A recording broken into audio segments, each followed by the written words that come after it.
आदरणीय प्रदेशवासी लोकैन 2077 साल के नव वर्ष अपने सबके सुख समृद्धि सुस्वास्थ्य के लेल कामना करैत हम अपने सबसे एक निवेदन करे लेल चाहे छियै कि विश्वव्यापी संक्रमण जे भ रहल छै ओकरा से बचबाक एकमात्र उपाय छै सोशल डिस्टेंसिंग माने लॉकडाउन।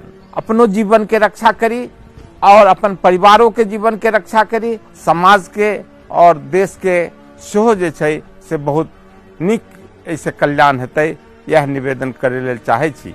स्वास्थ्य समस्या खराब होइत गेल त नजिक के स्वास्थ्य संस्था या प्रदेश नंबर 2 सरकार अंतर्गत सामाजिक विकास मंत्रालय उपलब्ध कराने टोल फ्री नंबर 041 590 414 में तुरंत खबर करी। सामाजिक विकास मंत्रालय द्वारा जनहित में जारी संदेश।